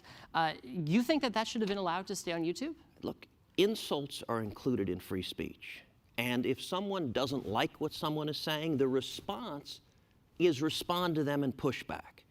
Let me give an example much more extreme than that. But just to be clear on Crowder, this was an example where the reporter who had been on the receiving end of this had pointed out pretty publicly on Twitter that he had been the victim of harassment, he had been the victim of threats. There was a very clear link between what had been written online with the threat of real-world violence offline. So is that an area where YouTube hold on a should take second. There was no indication of real-world violence. YouTube explicitly found what Crowder had said didn't violate their policies. Now, look, as I understand it, did Crowder insult him and have some epithets? Yes, but you know what? Look, the public square, if you go on to my Twitter page right now, pick any random tweet. I could tweet about the weather outside, and I guarantee you there are a bunch of commentators telling me to do things that are anatomically impossible, having all sorts of insults. And you know what? They're protected. They have a right to do that. And free speech, can be messy and ugly. I'll give you one of the classic examples, the Nazis. Nazis are ignorant, bigoted, racist morons. And yet the Supreme Court rightly said they have a right to march in Skokie, Illinois. The answer to their stupidity is not to silence them and say you're not allowed to speak. The answer is for us to speak up and say that is ignorant and bigoted and racist and moronic. So if this reporter didn't like what Crowder's saying, engage with him on substance. Don't call on YouTube just to silence the speech. And for that much power, who in their right mind would want our political discourse controlled by a handful of Silicon Valley billionaires? But what if it does lead to violence? We've seen time and again where the things that people post online don't stay online. The most extreme example I can think of recently, unfortunately, was the shooting in Pittsburgh at the synagogue there. This was something that had been posted online by the attacker, attacking people of the Jewish faith and then carrying out violence as a result of that. So what happens in this case if it results in violence? Look, I think that's a false analogy. And so if you have videos of mass murders, videos of violence are a different beast. And it routinely is the case that snuff films are not aired, that errors of airings of murders are not aired. That's very different from saying that all right, let's take, for example, should the Communist Manifesto be banned? You want to talk about something that has led to violence. Billions have suffered as a result of the Communist Manifesto. My family in Cuba, my tia Sonia was imprisoned and tortured by Fidel Castro's communist government. And yet, I'll give you the answer to that. Hell no, the Communist Manifesto shouldn't be censored. It shouldn't be silenced. We should engage with those ideas. If we're suddenly in the business of saying some ideas are too dangerous to be heard, that way lies madness. But attacks on people on the basis of their sexuality or ethnicity on a site like YouTube or Facebook should be protected. They should be allowed to do those things. So the broad rubric hate speech is used. So for example, some of the questions I asked Facebook, are the following statements hate speech? Is the statement marriage is the union of one man and one woman, is that hate speech? Should that be silenced? Now, you may disagree with it, but is that a view that must be silenced from the public square? Is the statement there are two genders, men and women? Is that hate speech? All of those questions, by the way, Facebook refused to answer. They won't say if, I asked Twitter and Facebook, if someone quotes verbatim from the Torah, from the Bible or the Quran, says nothing else but simply quotes from one of those sources, is that hate speech? Would that be censored? They won't answer. And I think that's a very dangerous world. If you disagree with a public policy position, look, there are all sorts of positions I disagree with, and I'm not trying to silence the people who say it. The way to do it, John Stuart Mill said, the best cure for bad speech is more speech. If you disagree with someone saying, don't silence them, engage on the merits. But how do you view hate speech? What would you do about these things? I think people should be allowed to debate and debate freely. And by the way, there's a check. If you repeal Section 230, there's a check on libel or slander. So for example, if I wrongfully impugn you and accuse you of being a felon, and you are not in fact a felon, you can sue me and you can collect damages. There are checks in the public square.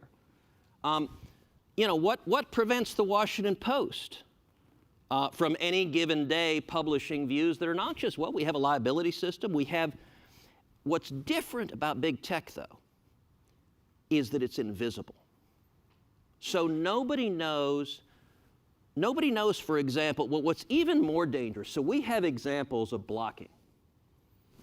But we don't know, for example, if I tweet something right now, I've got, 3-4 million followers on Facebook. Many more and than I Twitter. do. I have no idea if I tweet something, what percentage of my followers actually see what I say. I don't know if it's 100%, 92, 0 point. No idea, no measure, and no accountability. Let me give you another example.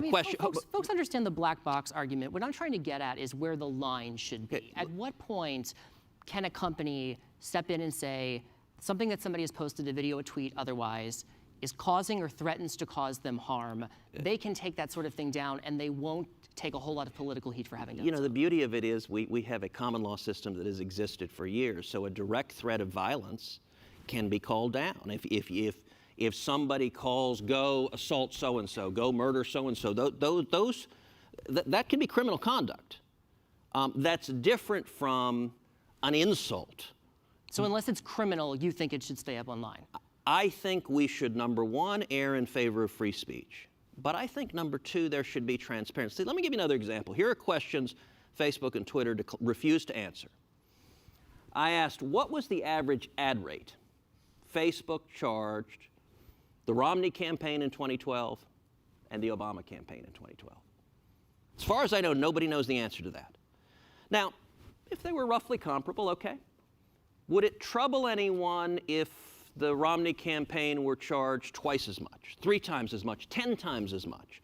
Or by the way, on the flip side, suppose Facebook were to decide we like Republicans. By the way, NBC couldn't do that. They couldn't say we'll run Republican ads for free, but we won't run Democratic ads.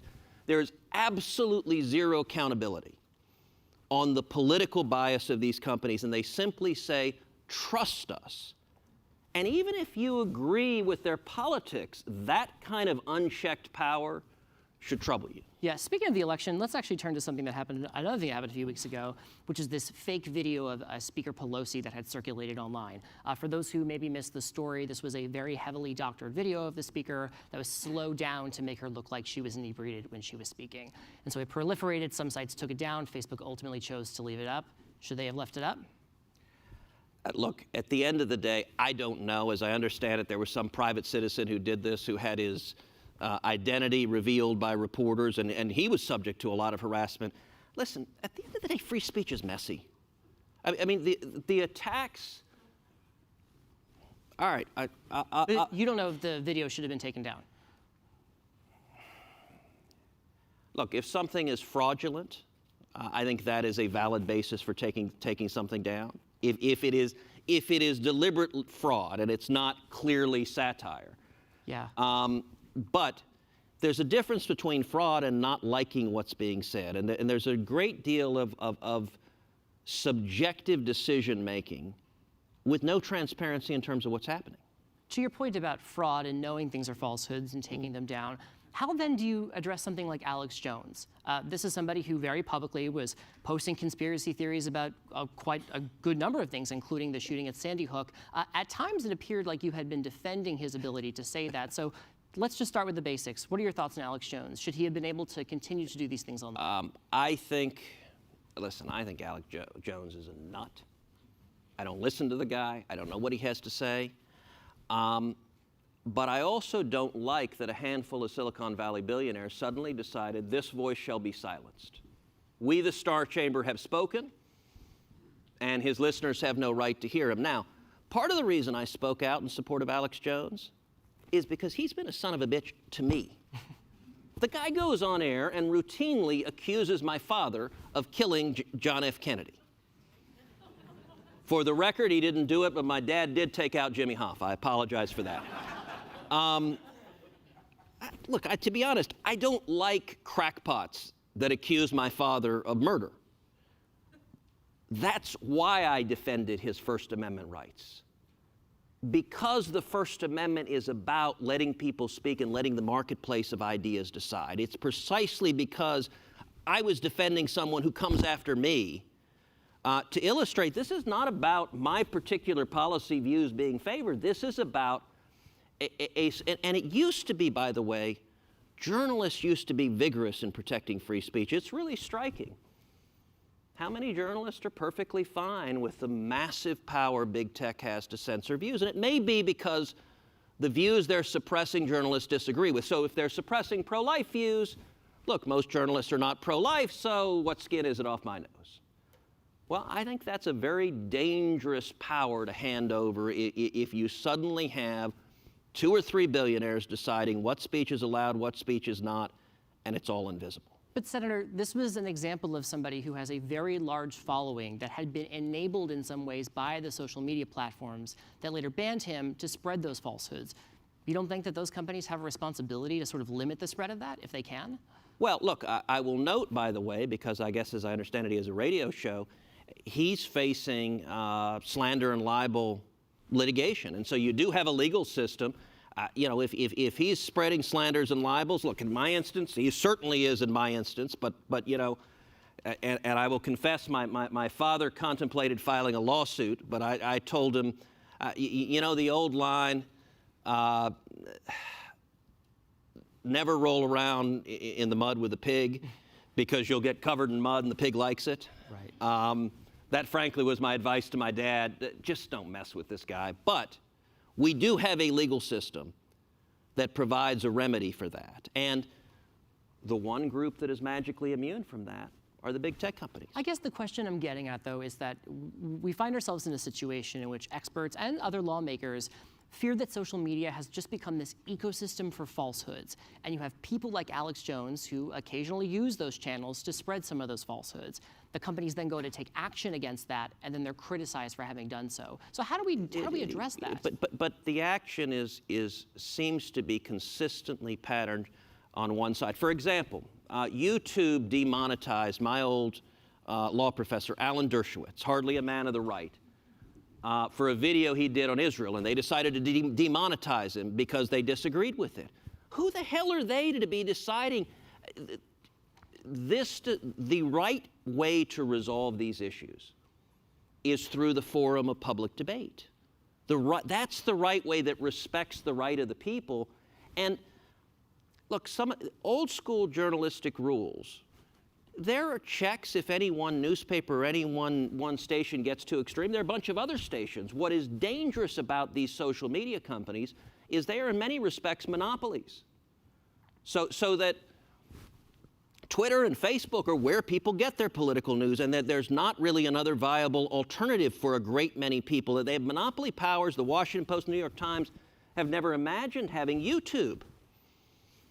We don't know what the algorithm is, but you know, if they decide, all right, there are outcomes we want, political outcomes we want, and we're going to use our monopoly status in the search market to favor all the political outcomes we want and to disfavor the ones we don't. That power ought to be deeply disturbing, and it is to a lot of people. But absent some of these rules, do you fear that we find ourselves in a place in which the 2020 election could just be a breeding ground for falsehoods in social media? I mean, it sort of sounds, and correct me if I'm wrong here, it sounds like you would prefer it if they didn't really have some of these content moderation rules at all. I would prefer it if they let people speak. And you know what? You're saying politics is a breeding ground for falsehoods.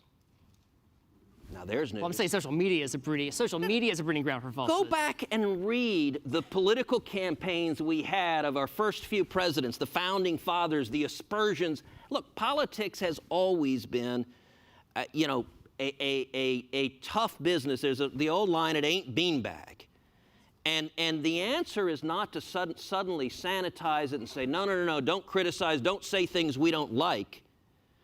By the way, the First Amendment was not designed for popular views.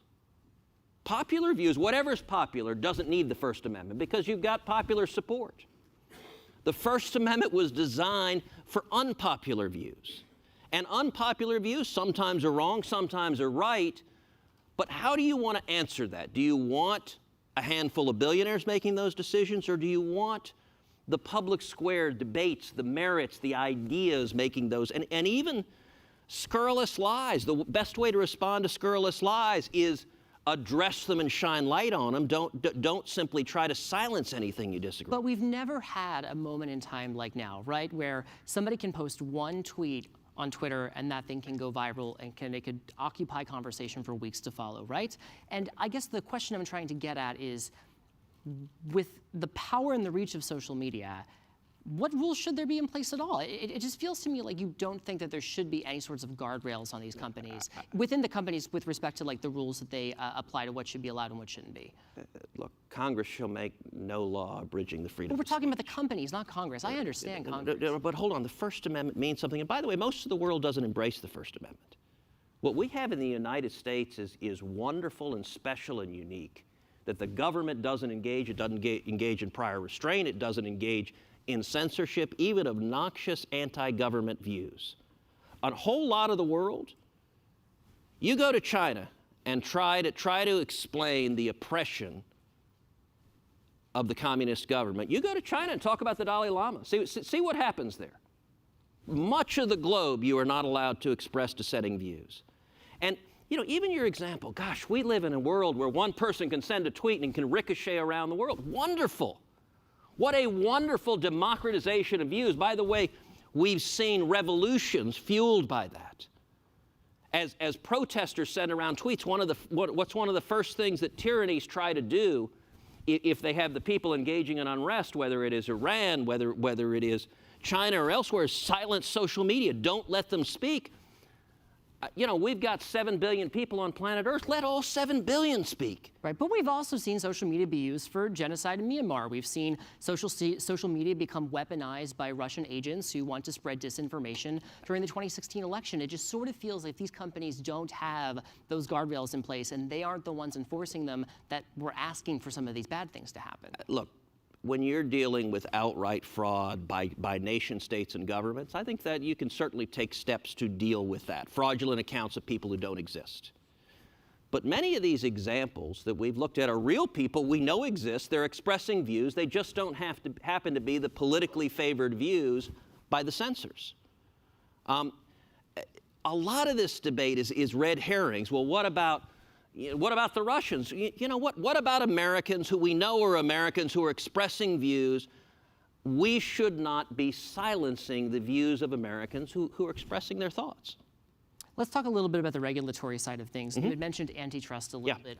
The conversation in Washington right now is that the Justice Department and the Federal Trade Commission have split up oversight of some of the big tech companies. What would you like to see the FTC and the DOJ do here in the space? So listen, I'm glad the public reporting has been that DOJ is looking at Google, that the FTC is looking at Facebook. I'm glad that they are. By any measure, those companies are larger. They have more market power than Standard Oil did when it was broken up under the antitrust laws. They're larger and have more market power than AT&T did when it was broken up under the antitrust laws. And in particular, if one is using a monopoly to engage in politically biased censorship, I think there's a very good argument that that runs afoul of the antitrust laws. And now look, is it complicated? Yes. Is that a different manifestation than the Sherman Act was adopted to address? Unquestionably, but it was adopted to address the abuse of monopoly power. And the abuse of monopoly power has different manifestations in different times and eras. And so what Standard Oil is doing is different from what Google's doing, but both enjoyed massive monopoly power and were using it in ways that were contrary to law. By the way, there's a third potential avenue, which is for remedy, and it's one that sounds in either fraud or breach of contract, and framed really simply. It's the typical user on Twitter or Facebook. If you sign up, you assume that if you follow somebody, you're going to see what they tweet, you're going to see what they post. If somebody follows you, they're going to see what you tweet or you post. That's the implied contract the users have. What is really pernicious is the practice of shadow banning. Shadow banning is where these social media companies simply shrink the number of people that hear a post, and they do it silently so that nobody knows it's happened. Now, there have been whistleblowers from Twitter who have alleged this. Actually, the company, to be clear, has said it does not engage in this practice. It did, and then in the same breath, the witness said at the hearing, does Twitter restrict the number of viewers on some posts, shrink the number of viewers? Answer, yes. Do you tell the people posting you've shrunk the number of viewers who are getting their post? Answer, no. Well, that is shadow banning. So yes, they said the top line headline, we don't engage in shadow banning, and then they admitted to the exact conduct at issue. And that, the throttling. So I've met with multiple officials throughout the administration seeking at the first step just some basic transparency. Just provide the data of what's going on. How many people are being blocked? By the way, they have these data. These are not hard to find out. These are objective data. So how many tweets did Twitter block last year? They know and nobody else in this room knows. And I will say it is a little bit concerning that not many in the media seem worried about that. You know, it used to be that journalists like the idea of speaking truth to power. Well, there's a whole lot of power right now. And you don't get a lot of journalists speaking out. I don't know of any journalist that I saw that spoke out in favor of Alex Jones. Now, look, he's a kook, but then let's go to Steven Crowder, who's less kooky than Jones. You didn't see a lot of people speaking out for him. And I think some of it is with journalists, they say, well, gosh, I don't agree with those guys, so I'm okay with their being silenced. That's a very dangerous, slippery slope. I don't speak for journalists or profess to speak for journalists, but I think the question was why folks like that can attack and spread falsehoods and seem to get away with it in these social media platforms, which is sort of the heart of our conversation. But insults and attacks? That threatened the families of a shooting, that threatened a reporter's life. But look, there's no allegation that Steven Crowder threatened anybody. That's not an allegation. YouTube explicitly concluded you did not violate our policies, but we're demonetizing you anyway. By the way, how's that for an Orwellian term? You are demonetized. Think about that from your job. If your boss calls you and, hey, Today I'm demonetizing you. That starts to reflect the kind of power that these companies have. And by the way, these companies also have for the traffic to the Washington Post and everybody else. Should Google be broken up? I think there's a very good argument for it. You know, how you do it is complicated. I'm not purporting to have the answers on the remedy.